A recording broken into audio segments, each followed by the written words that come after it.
আপু রান্না করছিল কুরবানির গোশত। একটু পরে আমি আর আপু বাইরে যাব, অর্থাৎ বিকালে আমরা একটু ঘুরতে যাব ঢাকায়। তো আমরা রেডি হয়ে নিয়েছি। এখন হেঁটে হেঁটে আমরা প্রান্তিকের দিকে আগাচ্ছি। আমরা হাঁটছিলাম আর গল্প করছিলাম, ভালোই লাগছিল বিকালবেলাটা। তো আমি আসলে জেদ করছিলাম যে আমি ঢাকা যাব। ঢাকায় জন্ম, ঢাকায় বেড়ে ওঠা। তো ঈদের দিনটা আমার আসলে ঢাকায় না কাটালে ভালোই লাগে না। ঈদে যে একটা জমকালো একটা রূপ দেখা যায় ঢাকার, তো আমার এটা সবসময় ভালো লাগে। আর আমার স্পেসিফিক্যালি একটা অনেক পছন্দের জায়গা আছে, সেটা হচ্ছে ধানমন্ডি। তো এটা আসলে রবীন্দ্র সরোবরের দিকে আমরা আগাচ্ছিলাম। তো কলেজে এই জায়গাটা আমার ভীষণ পছন্দ ছিল। আমার কলেজ ছিল তো পিলখানার ভেতরে, সেখানে যে ৪ নাম্বার গেট, সেই গেট দিয়ে আসলে আমি বিভিন্ন জায়গায় কোচিংয়ে যেতাম। তো মাঝে মাঝে এই জায়গাটায় বসতাম বা একটু ফুচকা চটপটি এসব খেতাম।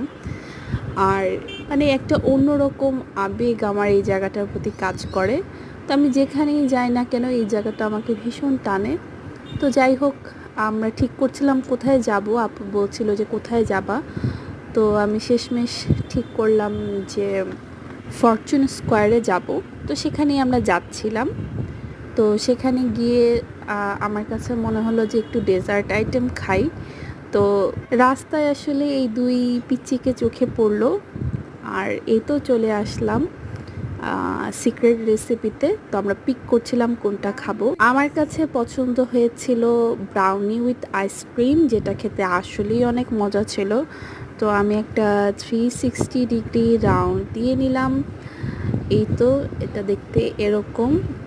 আর তারপর আপু চয়েস করছিল আর অর্ডার দিচ্ছিল, আর আমি এই জায়গাটা একটু ফাঁকা দেখে ভাবলাম এখানে একটু বসি। তো এই জায়গাটা বসলাম। এরপর আমি একটু খোঁচাচ্ছিলাম আমার বোনকে। তো এরপর আমরা একটু যুদ্ধ করে নিলাম, নীরব যুদ্ধ। তারপরে যতক্ষণ না আমাদের অর্ডার আসছিল, তো এই তো চলে আসলো।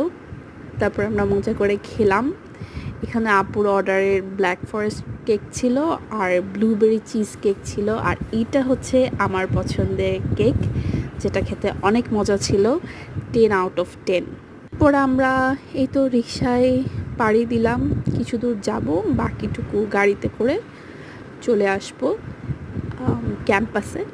ক্যাম্পাসে আসার পরে আমরা আসলে পুরো রাতটা প্রায় 1 ঘন্টা ক্যাম্পাসে একটা ট্যুর দিয়েছিলাম।